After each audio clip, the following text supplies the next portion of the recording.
Hello Australia, welcome to My Millennial Money Express, and welcome if you're watching on M3 TV on YouTube.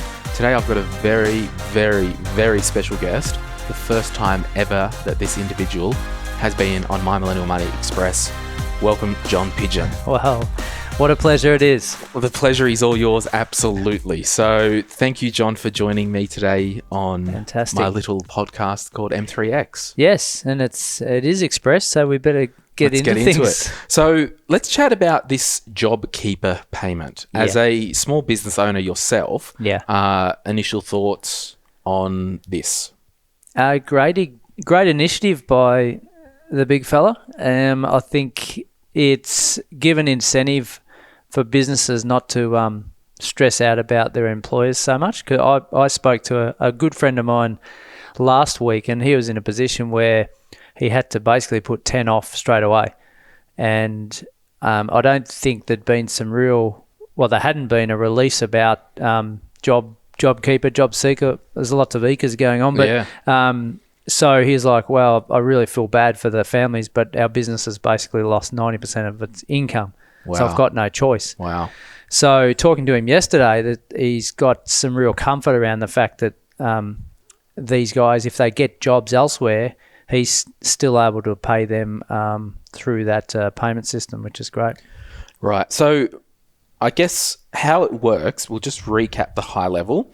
Ordinarily, if you got laid off last week, you would essentially go on job seeker allowance and get that plus the coronavirus supplement and get the $1,500 a fortnight direct from Centrelink. Yep.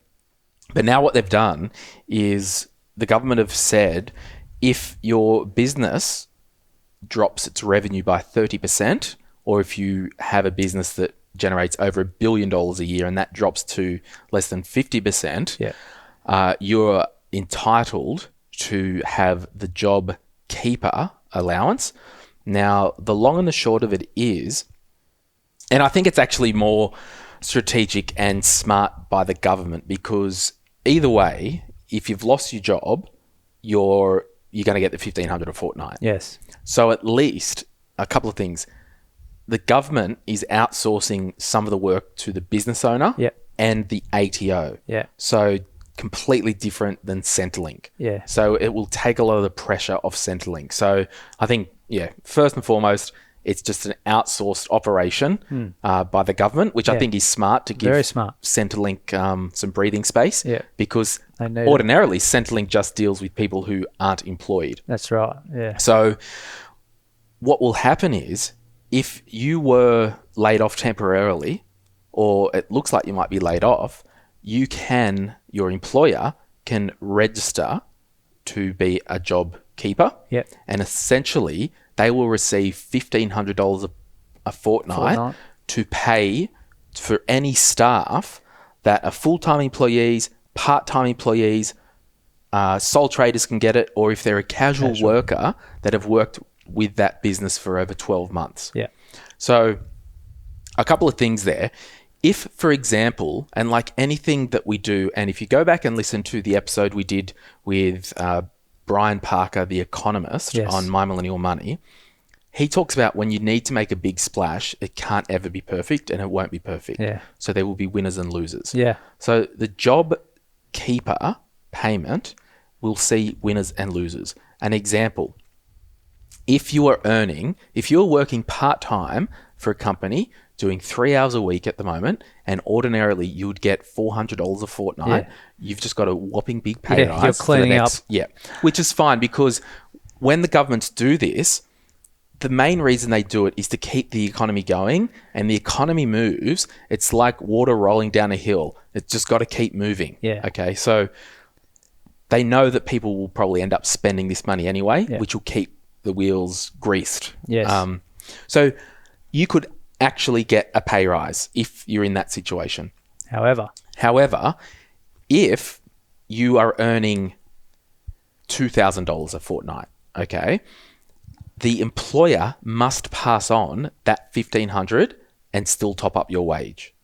So the employer still has to pay you $500 a fortnight. Do they? I didn't know that bit.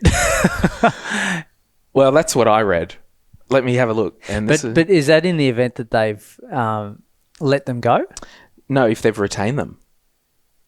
I'm just having a look here. Well, that would make sense in that instance.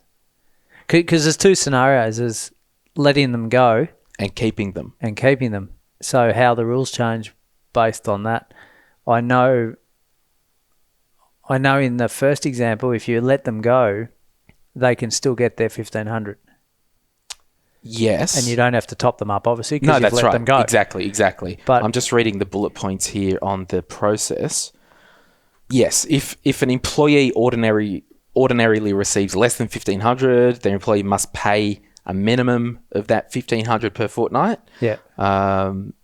If an employee ordinarily receives 1,500 or more in income per fortnight before tax, they will continue to receive their regular income according to the prevailing workplace arrangements. Right.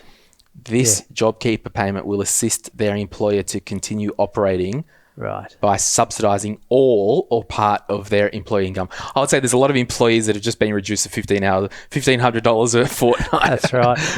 Or they let them go.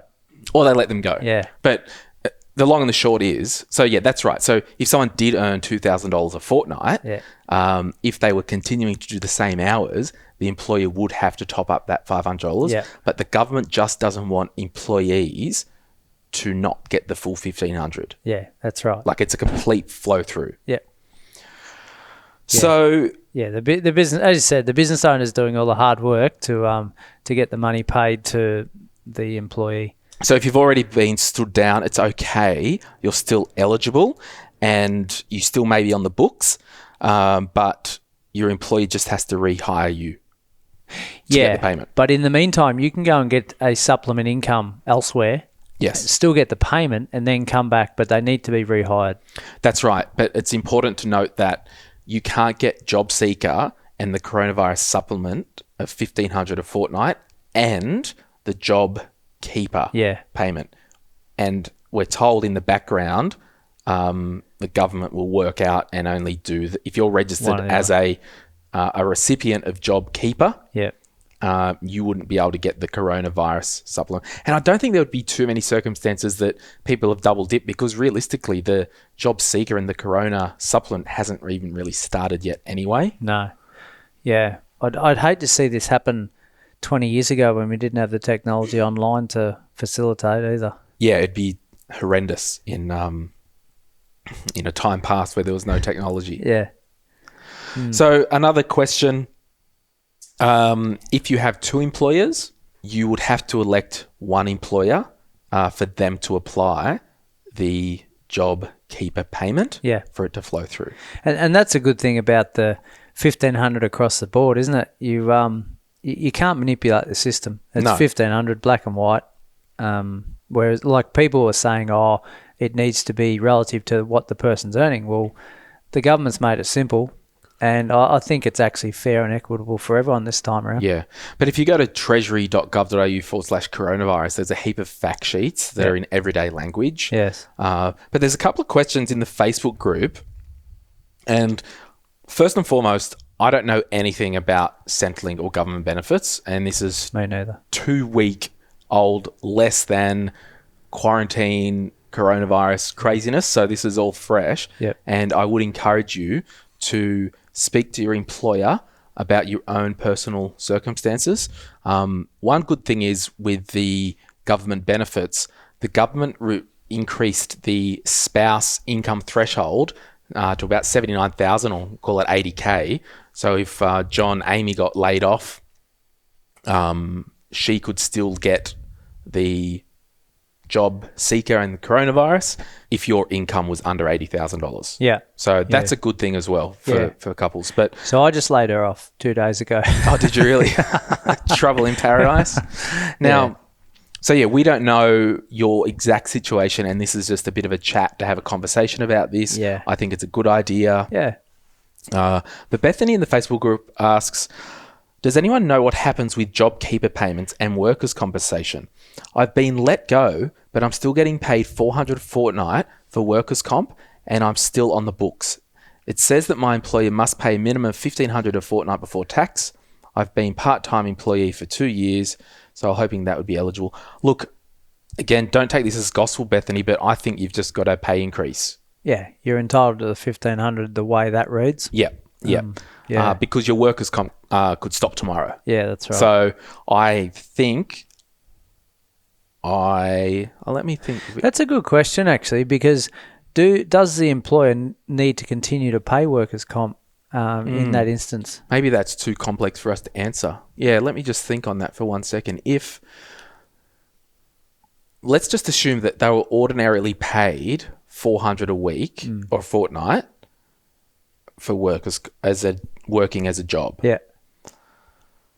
The employer has to pass on the full $1,500. Yes. Regardless. Now, does that mean the employer then just goes, well, we're putting you on 0 hours a week? And this is where I guess, mean do they have to perform duties for that 1,500? Well, my thinking is no. Yes. No, but I'm talking about if this person had, and this is like, and for everyone listening, like, we don't actually know the answer to all this stuff, and it will come out in the wash when you ask your employer your own situation. So we're just having a bit of a chin wag, and I'm happy to be wrong. And if you listen to it 3 months after the fact, then what the hell are we talking about? Exactly.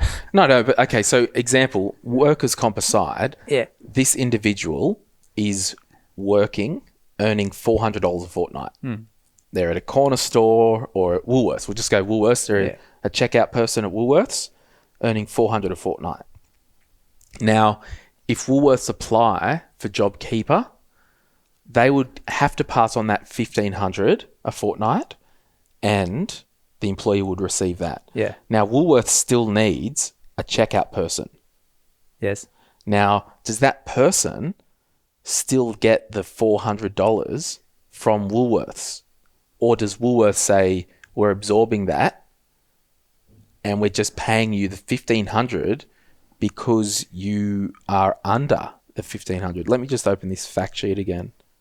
Well, okay. So, that's interesting. So, if an employee ordinarily receives less than $1,500 in income per fortnight, their employer must pay their employee a minimum $1,500 per fortnight. So, the employer must pay the $400 a fortnight employee $1,500 as a minimum. Yes. So, they're not getting $1,900. No, they can't double dip. No. Okay.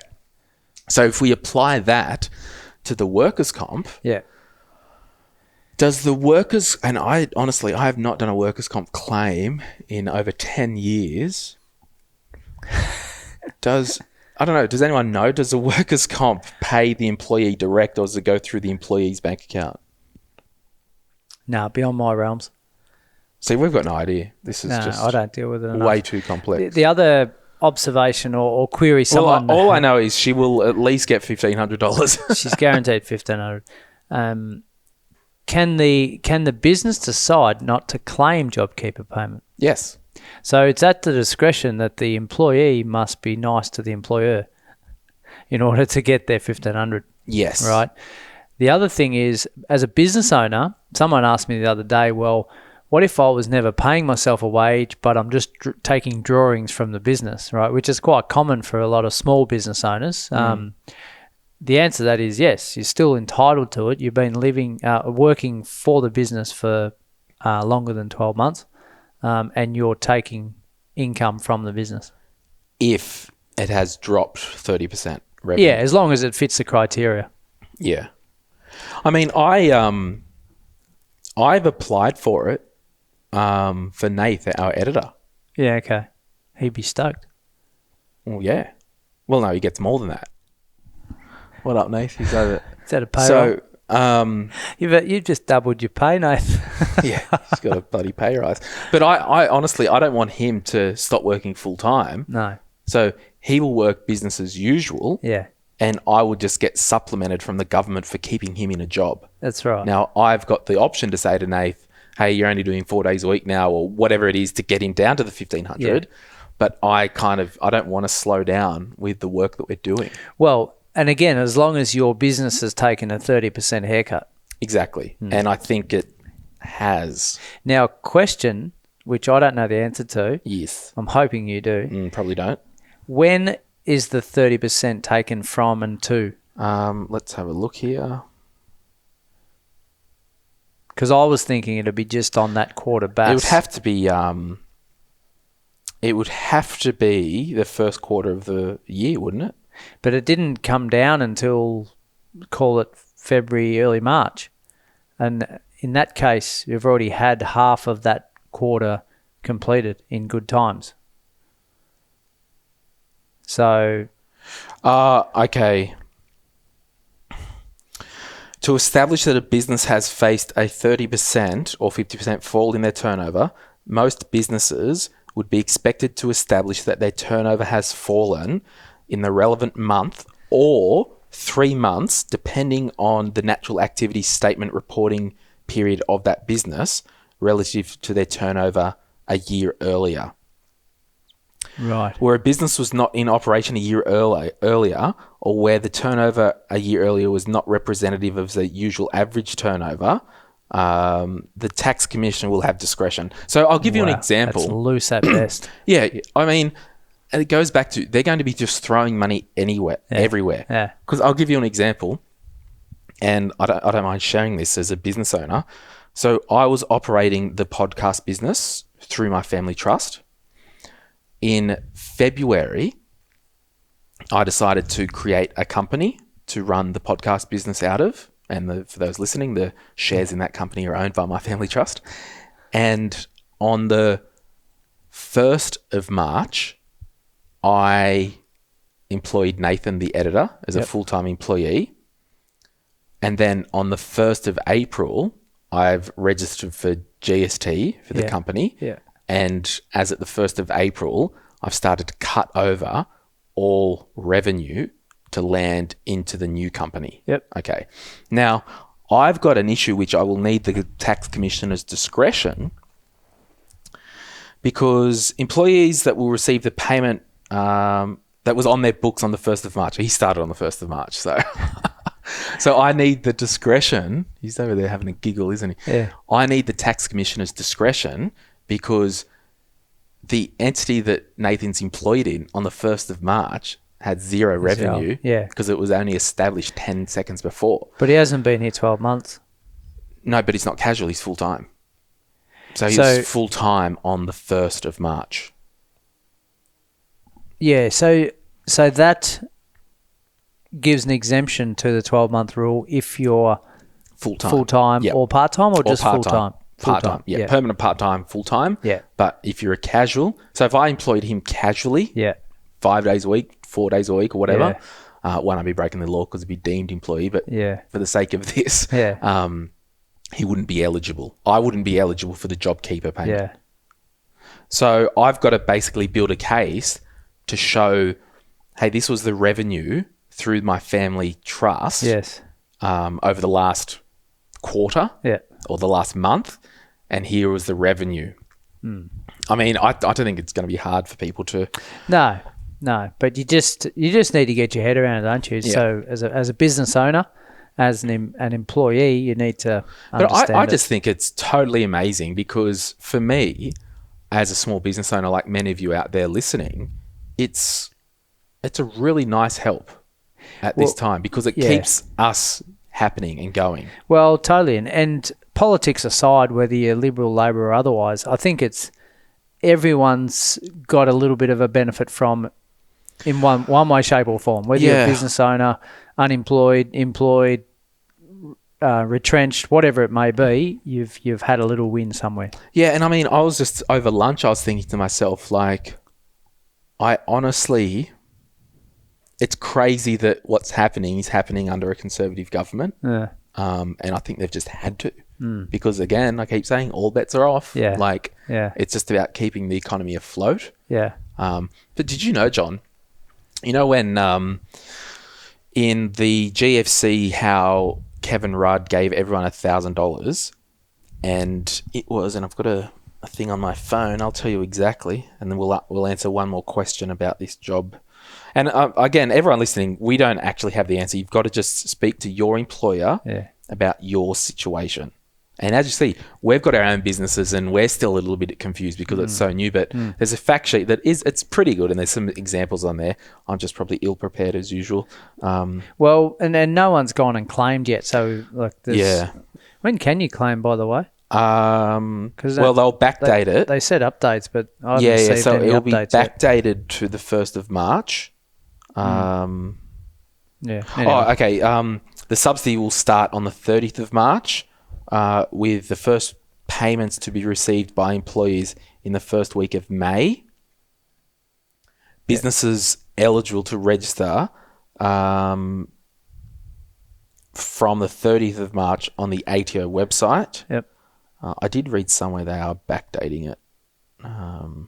Anyway. Anyway, close so enough. the long and the short of it, the GFC stimulus package where they just gave everyone $1,000, it was $52.4 billion. Yes. Okay. So far with this coronavirus, and that was 4.5% of GDP. Yep. So far with the wage subsidies, the supplements and the job seeker payment, $194 billion. Percentage of GDP? About 16. Yeah, wow. So this ain't no party. This is the real deal. And it will probably take many years to pay back. Yeah. Because I suppose different conversation because that was more of a financial crisis. This is a health epidemic, but This is a health and financial crisis. Well, but coming into this health crisis, the budget was in surplus, yeah? Yep. So yeah, we were on track for a surplus. So better position than going into GFC. Well, one would say we were very well positioned coming into the GFC because Rudd inherited a big Liberal surplus from Costello and Howard. Yeah, okay. But anyway, I don't want to get into that crap. No. But Emma on Facebook also said, I'm not on it, but am I the only one not understanding how this JobKeeper and seeker payments are working? No, you're not, Emma. It's two here. It's two here. Couldn't lots of people literally be getting more dollars than in casual / part-time work if they are getting $5.50 a week on Centrelink? Yes. It makes sense. It makes no sense to me what incentive that gives people to work or go back to work, especially those on a minimum wage or working casually.